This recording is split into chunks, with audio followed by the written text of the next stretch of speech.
Mic check. Yeah, so wait. Okay. Start your first line.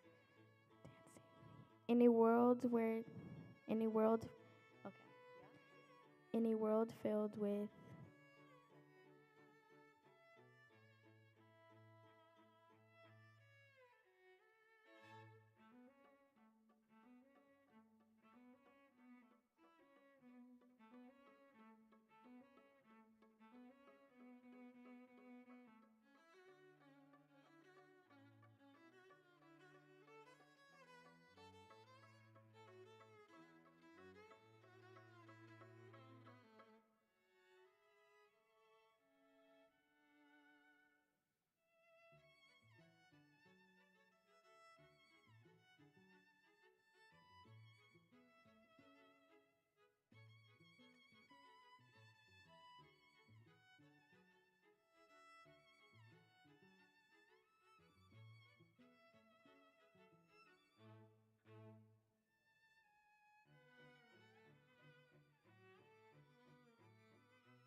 All right.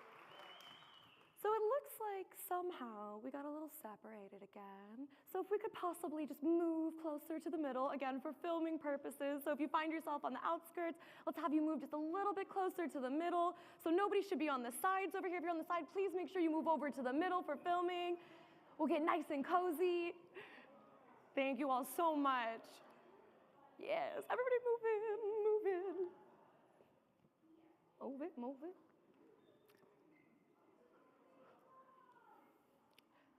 All right, well, thank you all so much.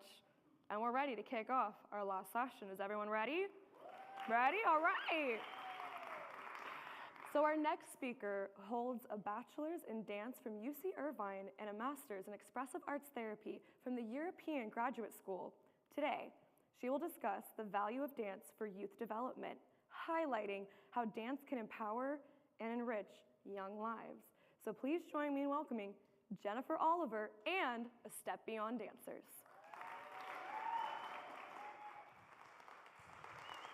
Thank you. Imagine that there is a powerful tool that, if introduced into the classroom and the learning environment, it would spark students' enthusiasm for learning. It would foster beautiful relationships, and it would promote self-confidence. And imagine that this tool was supported by rigorous scientific research, and yet is often overlooked. And this is because we spend so much time focusing on core academic subjects that it leaves little time for anything else in the classroom. And yet we know that if a student is not motivated, if they feel disconnected and isolated from their community, and if they lack the confidence to take on new academic learning opportunities, then they will not find success in anything we're trying to teach them. Over the past 2.5 decades, I've had the opportunity to bring dance into the classroom and after school. And I have seen how dance transforms the learning environment. I've seen how it shifts how students see and relate to each other. And I've seen how it sparks them from inside, making them feel confident and ready to take on the next learning challenge. Now, instead of me telling you more about all the things I've seen, today I have brought some beautiful individuals who have experienced firsthand the impact of dance. And my students have always been my greatest teachers. And today, I hope they can become yours.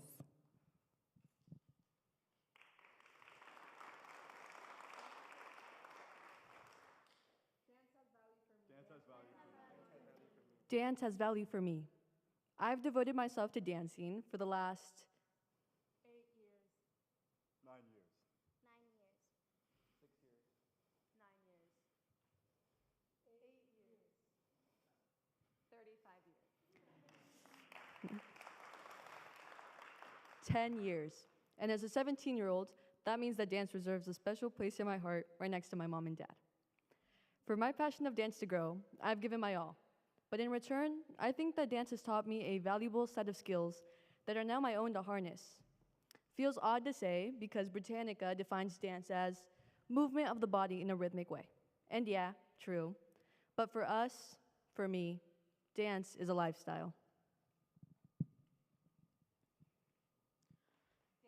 Dance has value for my future. Before I started dancing, I didn't quite understand the importance of being tenacious. Dance has taught me the importance of perseverance, discipline, and teamwork. Through dance, I've been able to hone my focus to be able to push through challenges with resilience. Dance has made me who I am today, and it's taught me that everything is possible as long as you work for it.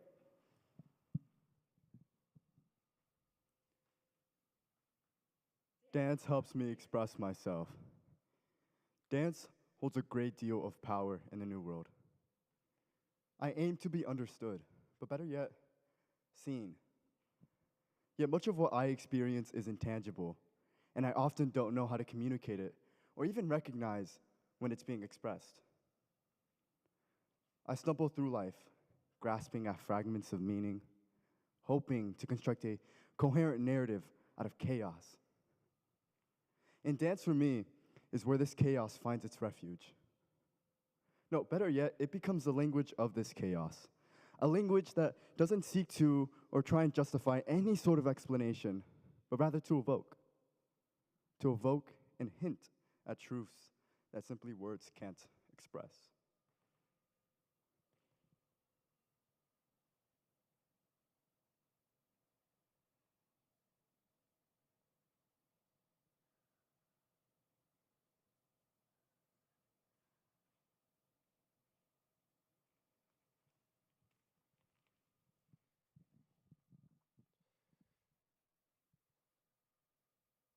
Dance gives me direction.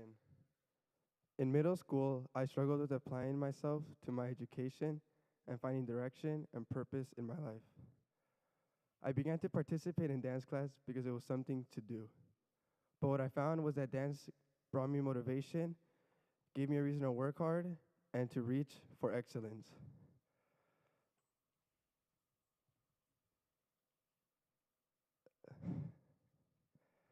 Not only did my dancing make me more confident, but it also made myself more confident.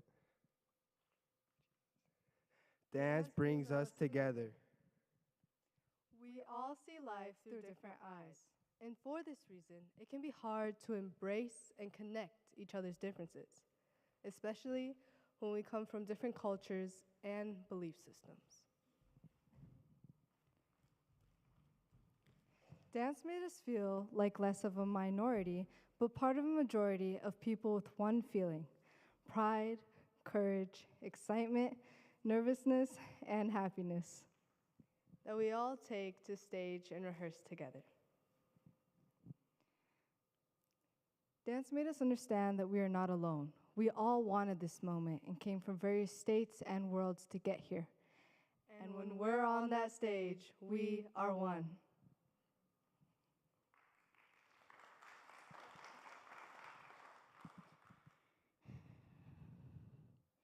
Dance saved me.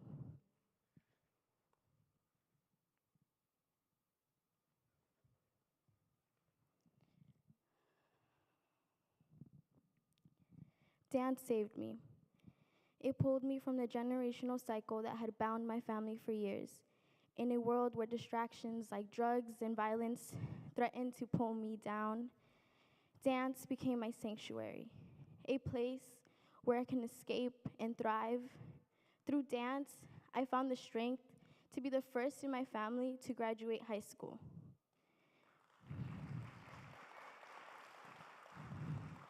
Breaking free from the cycle that many Hispanics face.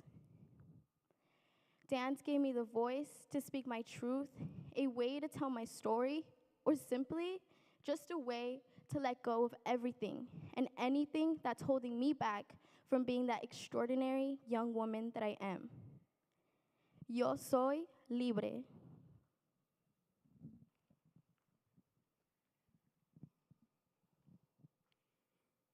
We've all danced on behalf of a program that has made dance accessible for us.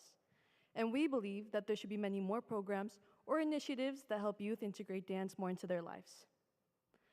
We strongly believe that, if given the chance, all youth could find something in dance for themselves, because dance is so versatile.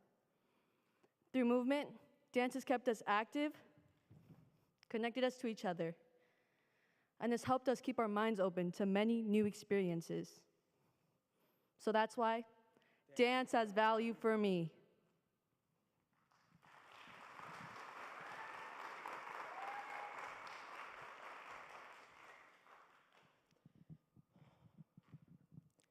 Years slip through in a span of a second.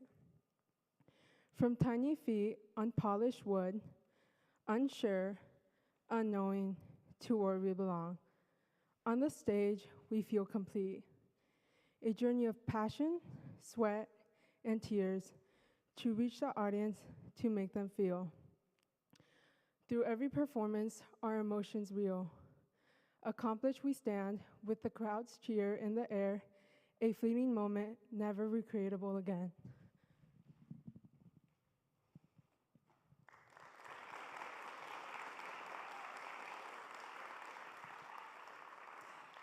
You've just heard their testimonials, and you've seen on this stage how dance lifts us up as individuals and also brings us together. And if it weren't for a free after-school creative youth development program, none of these youth would have had access to dance. And that's because there are still so many people who don't know the value that dance can have in youth development. And so I hope you'll join us in advocating and speaking about the power of dance, helping bring more dance into schools, and also supporting those programs after school who are trying to make dance accessible to everyone. And that's because we believe that dance has value for all of us. Thank you.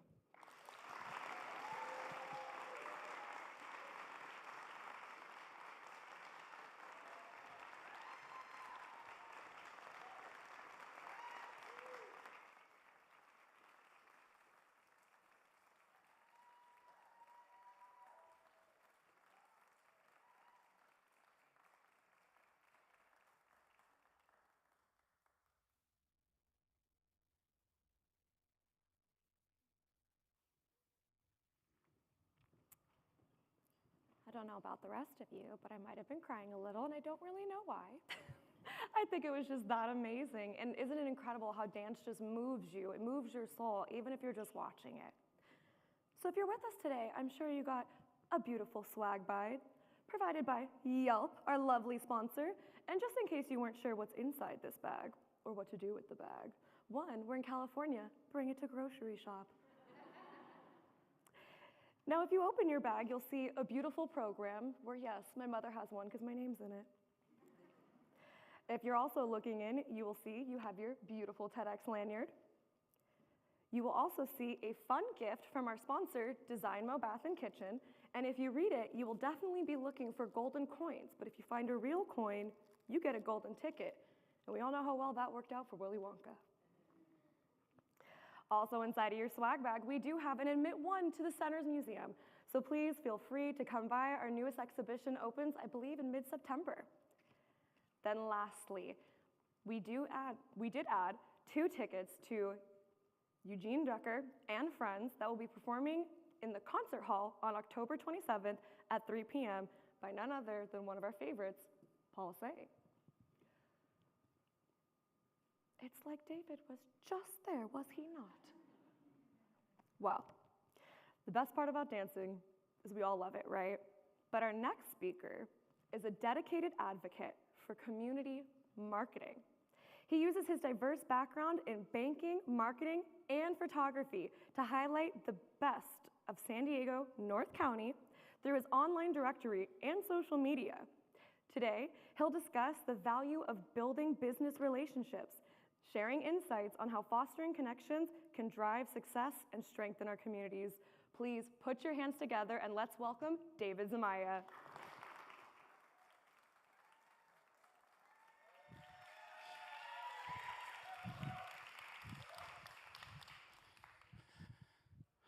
Hello. I like to build business relationships. Does anybody here like to do that? There we go. It takes a couple of things. It takes passion, it takes a drive to succeed, and the other thing, it takes find out your reason why you do what you do.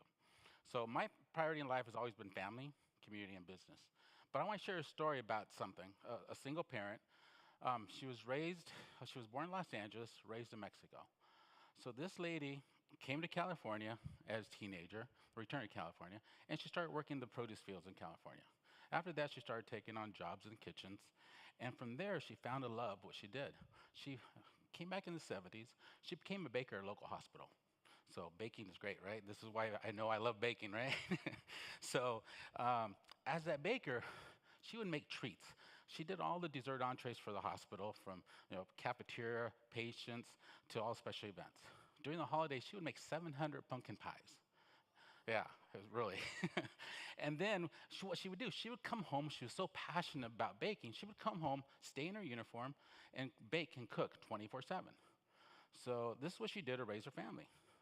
During the holidays, she would do at home, she would bake all the Christmas treats you could think of, from cookies, cakes, and everything else.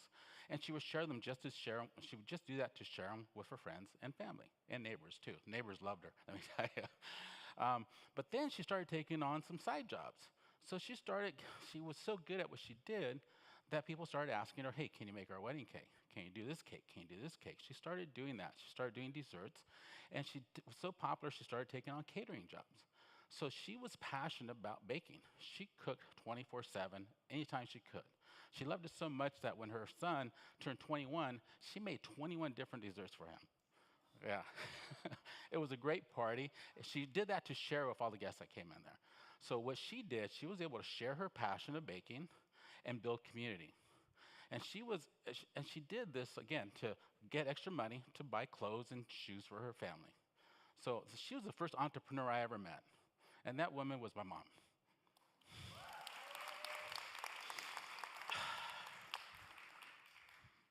So my mom shared passion. She showed me that you build community, sharing your passion. She did it with baking, and then I love to do it as an adult. I found out that building community is very important to me. My mom did it with cakes. I did it with business relationships. So here I am as an adult. We're doing business engagements. People know me for getting really active in the community. I love my community. I love being passionate about it. We like to build community and elevate everybody. So what I started doing, we did networking events. So we have an event called Cafecito Networking. So you go, what is Cafecito Networking? Well, it's sort of like my mom when she was at her house, she would bake, and when family and friends would come over, like within an hour, something warm and fresh would be coming out of the kitchen. And she created community. She would have a little piece of bread or something, and she would have it there and share it with her cafecito. So cafecito just means a small cup of coffee. So I took that, and then now I created this Cafecito networking group. But see, I interpret Cafecito as how to bring like-minded people together and share positivity. So that's what Cafecito is all about. And I'm really proud of where we succeeded with Cafecito. It's been 8 years going now, and it's like-minded people coming in and building synergy. I love it. So going forward, I want to talk about building business relationships. You know, the foundation of building business relationships is, I call it simple, it's TVR. So trust, value, and respect. So it takes a lot of those steps to make it to where you're going to. So, you know, the first thing with trust, you meet somebody at an event. You get introduced to somebody at an event. And where do you go from there? If you're shy and introvert, it's really difficult to talk to somebody, correct? So we got to start doing that introduction. We always heard of an elevator pitch. An elevator pitch is pretty simple. You're in an elevator with somebody you want to connect, and you have 60 seconds to make an impression with that somebody. You tell that somebody who you are, then you tell them why they should be interested in you. But you close with that ask. What is that call to action you want from that relationship? Now, what happens is sometimes people do elevator pitches so much that they're just boom, boom, boom, pouncing them all over the place, right?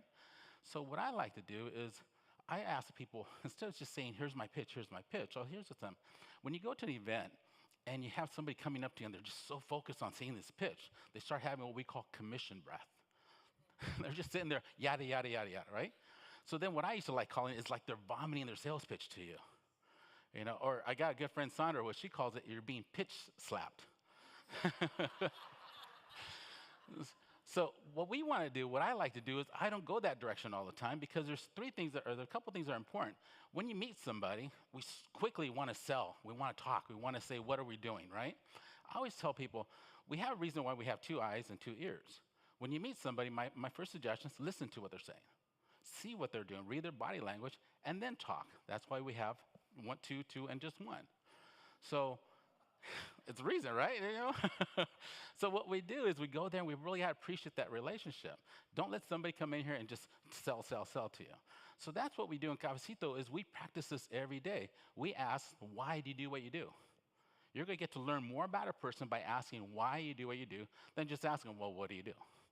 There's no growth out of that. You really want to peel that layer. I always call it like Shrek and the ogres. Is you gather, peel that layer of the onion because there's something more about that person. So that's what I love about Cafecito. So that was my foundation of building trust, value, and respect. So trust is like a marriage. So marriage without trust, it's not that strong, correct? We build trust by being that positive person, by being respectful of who we have or who you want to be with. But you know, when in a marriage without trust, it's the same thing in business without trust. So that's the first thing I always talk about, trust. Second thing is value. You know, value to me in a relationship, a business relationship, it's like love in a marriage. I never realized that until I started working on this is, you know, we talk about love in marriage. Well, value is like love in a relationship. That business relationship has to have that trust, has to have that love, and you have to succeed with these relationships. So we always talk about you're out there in the community, you're doing what you can. I took this trust and this value, and I brought it into myself, and then I really, as very supportive of what I could do in the community. Well, my mom taught me about being passionate. She built community with baking. So I come out here and I can't bake. I try it. I can make Jell-O. That's about it. But I come out here as I can engage with people. I love coming out there supporting community. And what happens is the community will support you. You come out there and you're being positive and you're sharing without any type of selfishness that you want to take. You want to give. Now, it's kind of hard to give when you still got to take care of yourself. So that's that balance you have to do, correct? So that's trust and that's value. And the last thing we do is respect. You know, respect is something that in marriage, again, in relationships, it's kind of funny how business relationships is not too much different than a marriage. We got the trust, we got the value, now we have the respect. You got to respect the people that you're working with. You know, when you're in a relationship, in a business relationship, your whole goal is to sell that mission of what you have.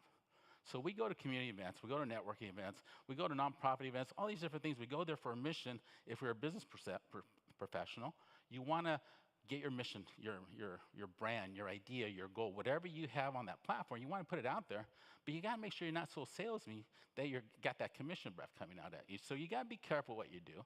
And what I've loved to do is we give and give, and then what happens is people start receiving what you do.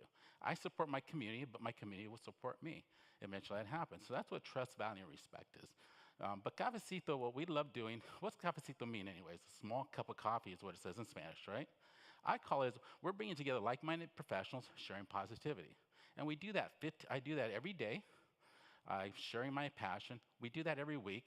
I do it 15 times a month with our networking groups. So that's kind of crazy, but we're out there being dedicated, and we're always there giving that best thing. With the one question we always ask in Cafecito, why do you do what you do? So that's what I love about that. So you got trust, value, and respect. So we come in and put all this together, and now we got this relationship happening. So that's the foundation of community to me. We build this relationship together, and it goes back to like what my mom was doing. My mom did baking. I never thought of her as a little kid watching her bake. And those 21 desserts, yeah, I did taste them all. So it was great. But now I learned something from a baker, a farm worker, and now I am here sitting on the stage sharing what business relationships are because of that mom of mine, that mother. So she's showed me so much, and I'm bringing that here to you. So I like to talk about and close with what's your why? When you're talking to people, always ask them their why, because that's going to open up the door so much more. You find out what they're passionate about, and guess what? That relationship starts developing. My goal of having business relationships is not just to be a one-and-done mindset. We can go out there and make a sale really easy, right? You go out there's a saying, you can make the quick nickel or a slow dime. You know, I'll take that dime any day if it's going to happen eventually, because a lot of dimes makes a lot of money. So we do that, and you build that relationship, because these relationships could turn into great referral partners, great friends, could develop in so much. Imagine inviting all your friends together to a party, and they all showed up. Wouldn't that be fantastic if you had a special event?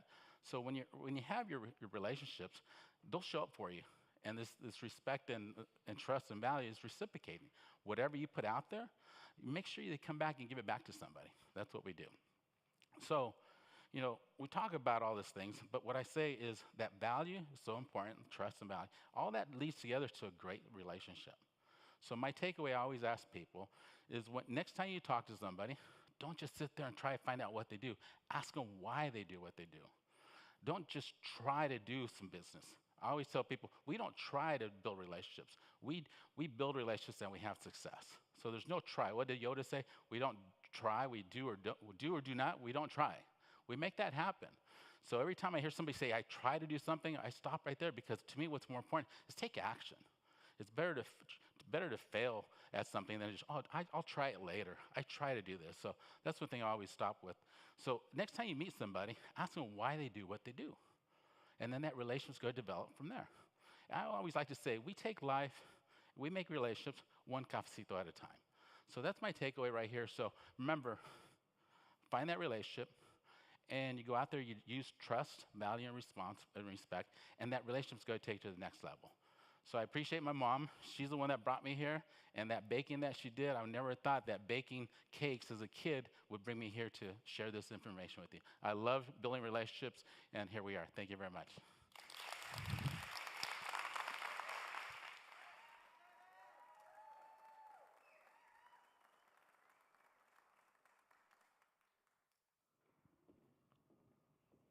Okay, has anyone else heard the term pitch slapped? That's 100% going in my vocabulary. Can't wait for work on Monday. Now, I am honored to introduce our next speaker, an internationally renowned conservation biologist known for his pioneering work in wildlife recovery. Today, he'll discuss farming for our future, offering insights on how innovative conservation approaches can ensure a sustainable future for our planet. Please join me in welcoming Bill Toon.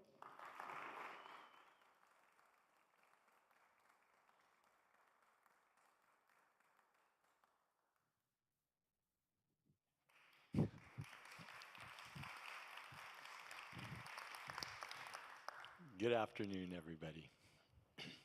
Hidden in plain sight on a hill right next to the 15, right here in Escondido, is probably the world's most efficient farm. If you pop into the greenhouses, you'll find vegetables densely planted on rafts floating in water in what looks like a hydroponic system. But a hydroponic system is growing plants without soil and using chemical fertilizers.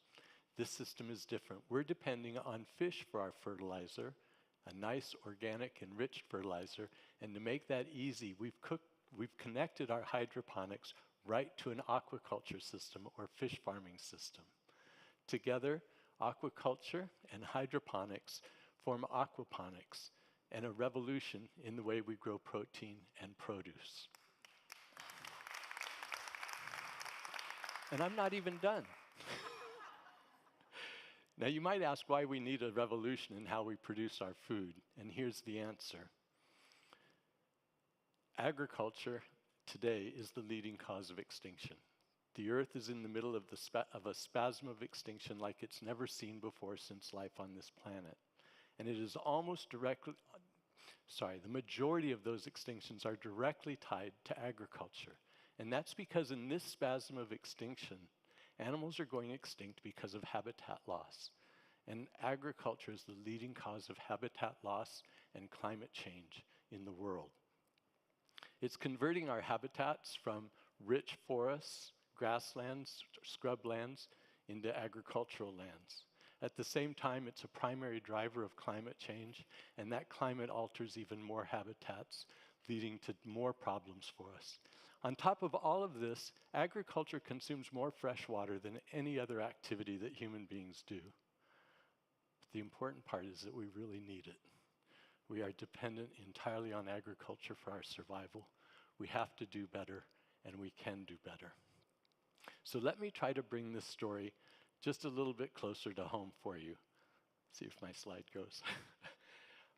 Here in the state of California, with our friends in Arizona, we grow 70% of the lettuce that's consumed in the United States. In fact, California grows more lettuce than any country in the world with the exception of China. This has an enormous impact on each and every one of us. First and foremost, every day you are reaping the financial benefits of a healthy agricultural system in our state. But at the same time, we're also dealing with the environmental consequences and costs of that agriculture. In the state of California, to grow 1 head of lettuce requires about 9 gallons of water. I don't want to bury you in dizzying figures, but let me tell you that what that means is that every year, the state of California exports 34 billion gallons of water out of the state. That's the state that went dry more than 100 years ago. Now, don't get me wrong, this isn't a ban on agriculture. My wife and I love to garden. There's nothing better than turning rich soil in your backyard, being able to walk through in the late afternoon and pick warm tomatoes and food for your dinner. But myself, along with many others who are brighter thinkers than I am, have come to realize with 8 billion people on the planet and more coming, we need to find more efficient ways to feed ourselves. And that brings us back to the story of aquaponics. So let me tell you how it works. Before I get into the depths of it, I want you to take one thing. I know this is the only thing that you'll remember from today, and that is fish don't pee. Hang on to that. They still need to get rid of their nitrogen waste, though, and they do that by releasing it in the form of ammonia from their gills. If you went to a pet store and bought a bowl of fish and took it home, the instructions were really simple. 2 pinches of food morning and night. Once a week, dump out half the water and put in fresh water. What you're doing is replacing the ammonia-laden water with clean water so that you don't poison your fish. In an aquaponics system, we don't look at that ammonia as poison. We look at it as the next stage in fertilizer. So that ammonia-rich water is taken away from the fish, run through biofilters, where naturally occurring microorganisms digest the ammonia first into nitrites and then into nitrates. Nitrates are the form of nitrogen that is most available to plants. If you go to the store and buy a bag of fertilizer, first thing on there is nitrogen. That's the most important part of it. So we take this nitrogen-rich water now that the bacteria have digested so beautifully for us, and we run it past the plants. This rich water, heavy with fertilizer, allows these plants to grow 25% faster than they would in the ground, simply because there's no competition for the nutrition. Once they've taken all the nitrates out of the water, we now can send clean water back to the fish. This is a natural and remarkable cycle that saves land and saves water. This greenhouse, in 900 square feet in 1 year, will produce 2.5 tons of produce. It'll produce enough tilapia for you to have more Fish Taco Tuesdays than you can imagine. And it does all that very economically. The plants that we grow in this system are grown using 90% less water than traditional agriculture and on 10% of the land.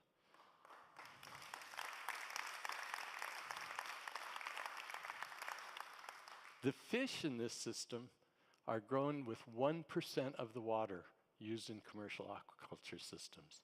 This is really an amazing system, and it's not new.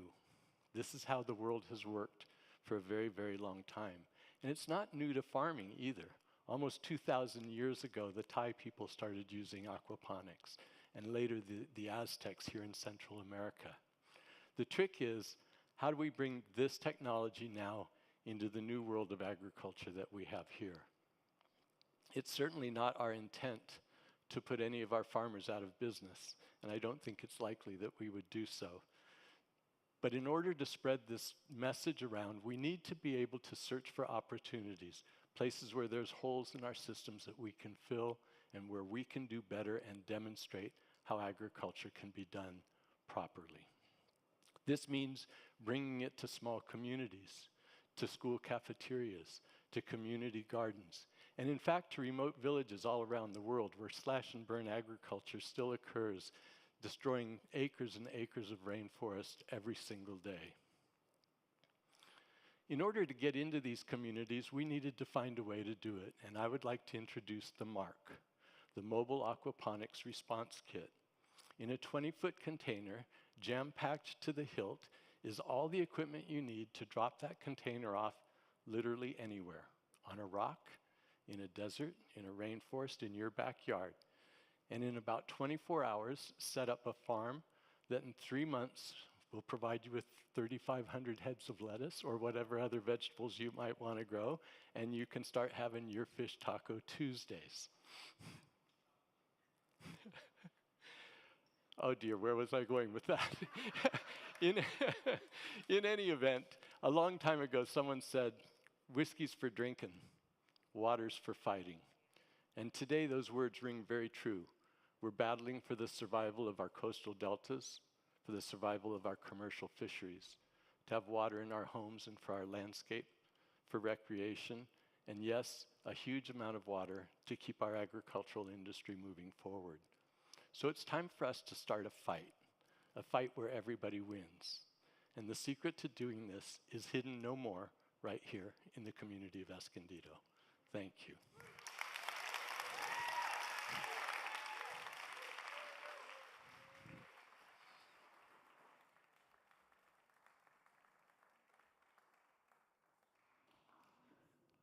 Wow, how fascinating was that last talk?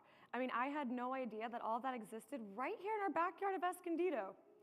It's just Taylor Bratton and Bill Toon out here saving our planet.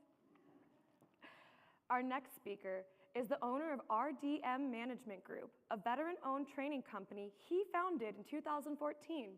Today he'll discuss how to have collaborative conversations in a politically divisive world. He will offer insights on navigating challenging dialogues and fostering constructive discussions. Please put your hands together for Richard Marks.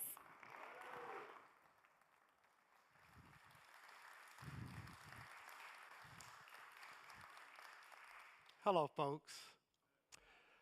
Have you ever heard this statement before, that we should never talk about politics and religion, perhaps especially at work? Well, today we're going to talk about politics. And perhaps that uneasiness feeling that you're gathering right now, that level of concern, like what is going to come out of his mouth, this is the exact reason why we need to have this level of conversation, folks. We, the collective, should be able to talk about anything if we root it in the right proper skills, tonality, and consistency in our language. Let's have a collaborative conversation in a political divisive world. So when we look through the lens of understanding political divisiveness, it is significant difference of political opinions and beliefs and values among individuals or groups that often lead to conflict and disagreements. So folks, conflict can be positive. It doesn't have to be negative. I've learned that if you're going to stand up for yourself, challenge the status quo, improve things, make things better, well, conflict is inevitable, but it doesn't have to be negative. Let's look at some of the characteristics of political divisiveness. It creates what we call polarization, us versus them. Author Ray Diallo, who wrote the book Principles, says that human beings, you and I, struggle, perhaps even suffer in two areas. Those two areas are blind spots, also known as scotomas, or just our egos. Now, for those of you who said, Richard, I don't have an ego, that's your ego talking. Too much of an ego, I may come off as aggressive, perhaps even cocky. Not enough ego, I may come off as submissive, discounting myself or even others. Let's look at emotional intensity, making rational decisions difficult. When we are emotionally charged, and we have every right to be that way, what might be the impact on you, the other person, party, or group? When you are emotionally in charge, are you aware that even some of the things that you're saying in your truth could easily offend the other person, party, or group? But it's your belief. How could this be so? We have identity politics. Disagreement feels like a personal attack. Why are you attacking me? Why are you hurting me? Why would you say such a thing? And folks, this is political divisiveness, the things that is happening to you and I, in our families, in our community, around the country. And we, in the collective, in this perspective, is allowing it. We have echo chambers, information that reinforces existing beliefs. Research suggests that we prefer people who look like us, sound like us, and share our same interests. So when I speak within my group of people in this example, they reconfirm my existing beliefs. We call that confirmation bias, just for clarity. And when I hear from someone else, are you serious? Are they crazy? I can't believe this. Does that sound familiar to any of us? Then we have misinformation, folks. Interesting. I purposely watch CNN and I purposely watch Fox. This is my observation. When I watch CNN, usually they have nothing positive to say about Republicans. Equally, when I'm watching Fox, they don't have anything positive to say about Democrats. Now, if I, Richard, listen to one or the other, or variations thereof, perhaps what might my mindset be? Negative, perhaps? In addition to that, folks, I did some additional research on political ideology. Would you believe there are over 30,000 words in which politicians use to describe one another, and they are negative in nature? That get pushed out to media and social media, and we, you, I, adopt that verbiage, and that becomes our truth. But I'm going to ask you to do an assessment, respectfully. I'm encouraging you to assess your experiences. What are your experiences like? So when I travel throughout this country, and that's what I do professionally, I'm able to interact, coexist, collaborate with almost anyone, regardless of our differences. However, when I tune into media and social media, we're on the verge of a civil war. It's us against them. We're fighting. It's divisiveness. I'm asking you, assess your experiences. Do they line up with what you're hearing? I don't know what your experiences are. You tell me. In addition, it creates decreased cooperation, difficulty working together towards a common goal. Now, I've been in corporate America 30 years and started my own practice. And the way that organizations are structured, folks, we are interdependent on one another. Department A needs Department C, etc. If one of those departments collapse, I will assure you the business will fail over a period of time. So think about what that does to you and your organization. How about social fragmentation, weakening cohesiveness? Now, this is culture, our beliefs. Again, this creates this internal bias. Research suggests that we prefer people who look like us, sound like us, and share our same interests. And because of that, that reconfirms my belief system and somehow disconnects me from others. And I say things like, what is wrong with those people? What are they thinking? And it fragmentates our belief system, folks. How about policy gridlock? Unable to get things done. That is not okay, folks, for the collective. How about this one? Personal relationships. I was facilitating a talk a couple of weeks ago, and we're talking about this gridlock that I'm sharing with you today. And this one lady pulled me to the side and she said, Richard, I just don't know what else to do about this politics and this division. She tells me that my husband has a different belief system than I do. And we argue about it. We fight about it. And we're able to get along. But then at times we go to my in-laws' house. And they have discounted me, made me feel so small that I don't feel welcome in the home anymore. And it has created an issue, a challenge with my husband. I have friends, close friends of mine, who have dysfunctional relationships with their significant other or with their parents. One of my friends said, Richard, I don't recognize my parents anymore. I can't believe they raised me based on the difference of politics. Now, your situation may not be that severe, but I'm going to ask you, have you sacrificed relationships because of difference of political views? Is it really that important to destroy something that is really important to you, a loved one, someone that you care about?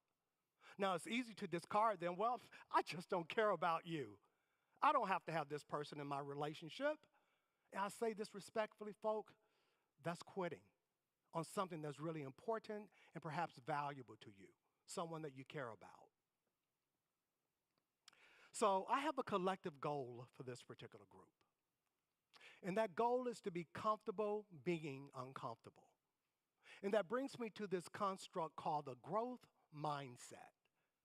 Now, the growth mindset is looking at situations, especially difficult situations, as an opportunity to learn, grow, and change for the better. Focusing your attention on improving yourself instead of changing or blaming anyone else. Now, that concept perhaps sounds pretty simple. Most people don't mind learning or even growing. But did you say change? Really? Since I was a kid, I've been told that people do not like change. And we adopt that concept and we don't like change. Folks, change is going to happen respectfully with or without our consent. Change is an opportunity to be involved in the change, to be an early adapter of that change. If we choose, we don't have to. But that's the growth mindset. It forces me to look inward and say, Richard, what can I do? What can I change? What can you change? Perhaps your perspective. There's a concept that's called perspective taking. And in perspective taking, it allows me to give myself an opportunity to actually see things from your perspective. Why might I not do that? Remember those blind spots and egos? That gets in the way. That's a missed opportunity, folks. Are you willing to be comfortable being uncomfortable as I continue? Let's continue. Let's talk about how do we foster respectful communication. There are 5 dominant forms of communications. They are aggressive, passive-aggressive, manipulative, submissive, and assertive. And there is a place and time for every one of those communication styles, by all means. But perhaps as your speaker, what if I was aggressive right now? How might that make you feel, you think? Threatened, concerned, evasive. So it may not be appropriate. So I'm asking us, as we begin to communicate in whatever style that we choose, think about impact. I-M-P-A-C-T. What might be the impact on the other person, party, or group? If that impact is negative, I'm going to encourage you to give yourself what I call a checkup from the neck up. Here lies the opportunity, folks. What impact am I having on the other person, party, or group? It's okay if it's constructive. It's okay if there's some conflict. But if it's negative, the area of growth of opportunity, folks, is within me. How about active listening? Stevie Covey says that most people listen to reply versus listening to understand. What might be the difference? So if you engage with your conversation partner, while that person is talking, you are formulating your response while they are talking. That's listening to reply. It creates a disconnect. You may not hear everything in which they're communicating. And some of us are so good at this, while the other person is talking, we overtalk them because we don't want to forget what we're saying, or what we're saying is more important than what they have to say. Listening to understand, folks, is listening for feelings, for thoughts, their perspective, their viewpoints. It's showing empathy. It's having patience. It's understanding and meeting them where they are without conditions. That's called active listening, and we can literally train our brains to be active listeners. How about encouraging critical conversations, folks? Now, this is also in a skill called emotional intelligence, also known as self-awareness. Self-awareness is understanding your mood, your actions, as well as their impact on other people. And that impact, just for clarity, should be positive. We have building inclusive communities. How might we do this, folks? This is social awareness. Social awareness is understanding the emotional makeup of other people, treating people according to their emotional reactions while showing empathy. And just for clarity, empathy just says, I care about you. Is that so difficult? Why do we make that so hard? And when we remove empathy and say, hey, I don't care about you, this is not important, it actually causes a negative reaction because the other person, party, or group want to feel valued, respected, and appreciated like most. How about finding a common ground, folks? This is collaboration, building rapport, listening to understand, validating the folks' concerns. It could be that simplistic or that difficult. And I know that this conversation perhaps is making folks a little uneasy, but I'm willing to take that chance for the right reasons to help and support one another positively and constructively, even in our differences. Folks, I'm encouraging you to be subjective. I'm encouraging you to be objective. But most importantly, be about the collective. My name is Richard Marks, encouraging you to expect great things to happen. Thank you. Thank you.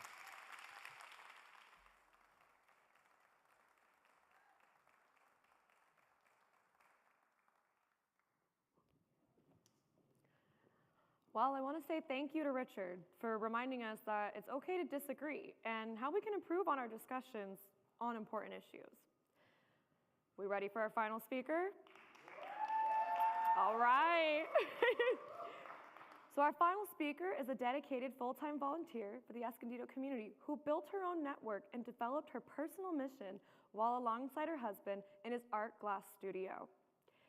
Today, she'll share insights on building community through art, showcasing how creative endeavors can strengthen connections and enhance community bonds.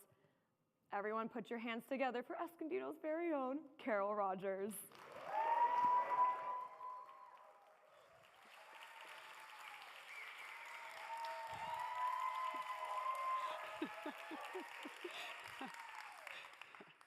Thank you. Thank you so much for still being here. I'm here today to talk about building community through art. This has been a very personal journey for me. I'm going to get emotional already. I'm a bit of an introvert. I'm really no good at small talk, but this has given me a reason to speak. As a young child, I had the good fortune to live in an amazing community, a housing project in Detroit. You heard that right. A place where everyone looks out for the children and are quick to share. I'll come back to that later. About 10 years ago, my husband and I moved his art studio and gallery to Escondido. We made that choice because Escondido was known as an art-focused city. We wanted to be with other artists. We thought that that was the best place to be successful and creative in an artistic endeavor. After we got settled in the new space, we went looking for ways to become connected. We visited some of the galleries, the Chamber of Commerce. We considered memberships, and then we found Visit Escondido, the tourism office. We set an appointment and went to see the manager and asked her how we could get involved. She said, timing is everything. It was 2015. Our once vital art community had taken a big hit in the economic downturn. Less than half the galleries were still open. She was looking for a way to revitalize that presence. She said that she could support that effort, but not lead it. I said, I'm in. So first thing we did was she sent out an invitation to the arts and culture organizations here in Escondido and asked them to meet with us. I think that there were 9 of us at that very first meeting. We met at a newly opened paint and sip studio. There were representatives from museums, galleries, the Children's Museum, the History Center. It was so exciting to meet them all. We decided that we definitely wanted to work together and we were going to meet on a monthly basis. In future meetings, we talked about what the group would look like, what we could do together, what our goals were. And we realized that although we were coming from different perspectives, some of us for-profit, some nonprofit, we all had the same goal. We wanted to build a reputation for Escondido as an art and culture destination. And of course, we wanted to bring people to our own businesses too. So then the first task then was to find the words to describe ourselves. It took a few meetings to decide what we would call ourselves, and we landed on MAGIC, Museums and Arts Growing Escondido Culture. And then for our purpose, I want to read this because it's important to get the words in the right order. We are an informal group of Escondido's thriving museums and vibrant art and culture community with the purpose of growing and developing the businesses of the participants and to promote our rich arts heritage and educational culture. Broad, but narrow enough to keep us on task. And then came the rules. We thought we needed rules. You first had to have a brick and mortar location in Escondido. You, of course, had to be art, culture, or educationally focused.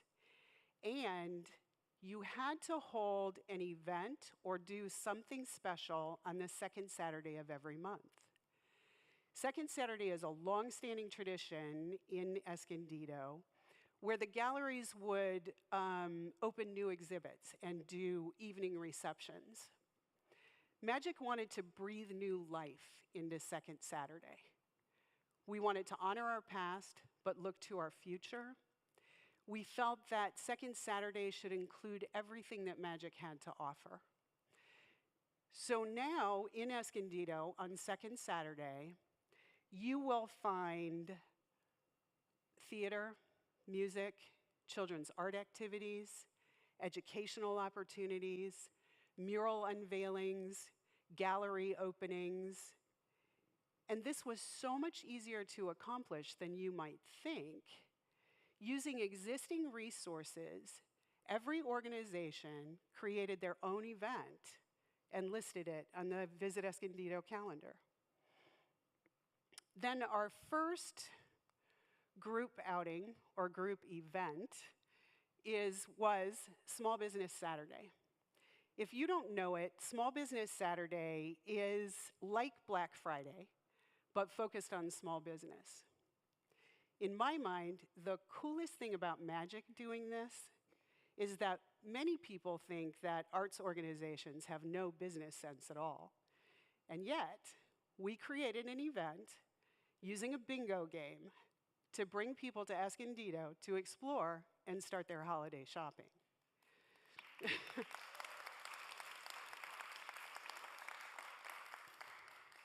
We've since turned this event over to the Downtown Business Association to manage, but rest assured, Magic still participates. Oops, did I skip? I went the wrong way, forgive me. Technical difficulties. An early goal, but something that took us a lot of planning, was an art show. This was important to us because some people are not comfortable walking into a gallery or a museum. We wanted to bring art to the people, to the streets. We felt that it was important to keep the fees low to attract young and emerging artists and give them an alternative to selling in galleries. This was the first time that we were faced with the money dilemma. We had no money, no bank account, and no way to take money. So we wondered, was now the time that we were going to have to organize, become a nonprofit? It seemed like it was too big a detour. So we thought if we could find a partner, whether it was just on this event or going forward, it would allow Magic to continue to work on our goals and dreams rather than having to stall and create something that might, having to pause and create something that might stall or restrict us. So because we already had a relationship with the Downtown Business Association, we went to see them. And to our surprise and delight, they said yes.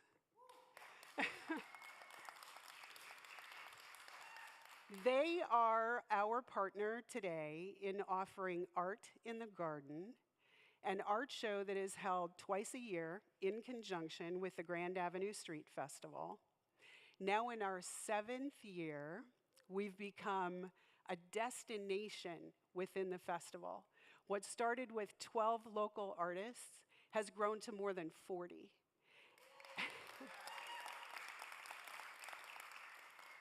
And we also offer free hands-on activities to the public during these events.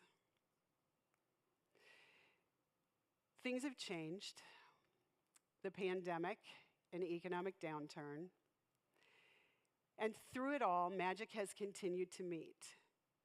Even during the pandemic, we met over Zoom, and we found ways to bring art to the people then too. The concrete barriers that were used to create outdoor dining spaces became the canvases for an art gallery on Grand.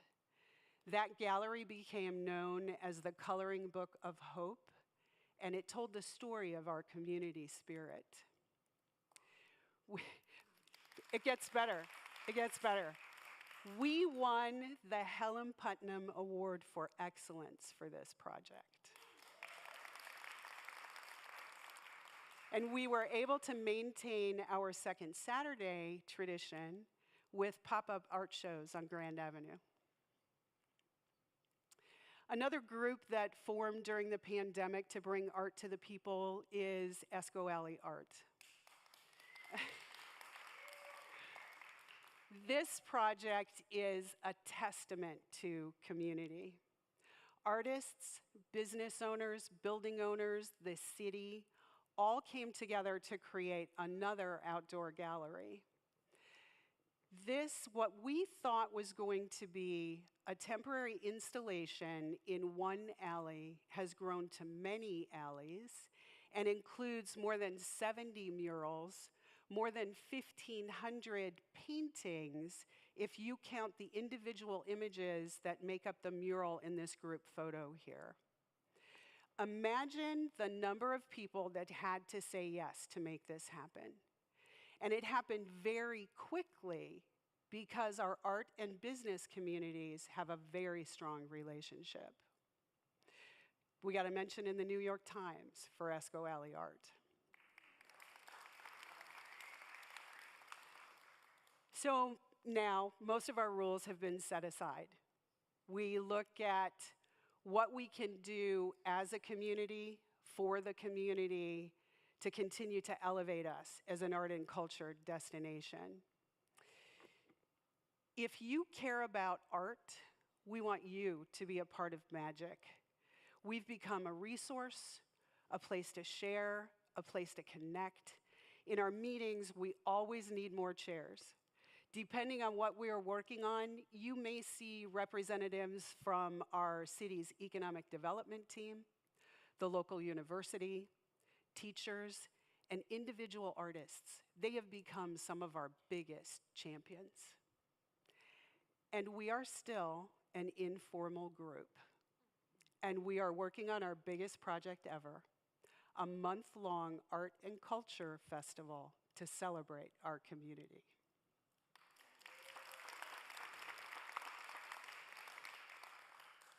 So during this time, my capacity to build relationships and share has grown. I think back to the projects where I grew up, people all working for a better life. And although I'm still an introvert, this is my passion. And it brings out the best in me. How do you build community? You share your purpose and your resources. And in our case, you believe in magic.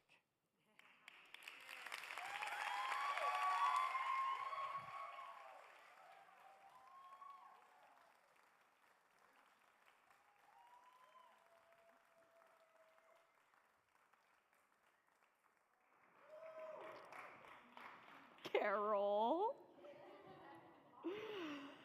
Well, there is nothing stronger than a community that supports one another and works together to make a difference. And as we wrap up today's event, I want to extend a heartfelt thank you to all of our speakers today for sharing their stories with us.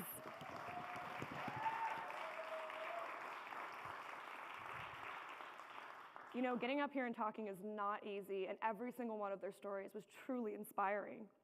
I'd like to give a big thank you to the TEDx committee team, including our incredible technical production crew and our volunteers.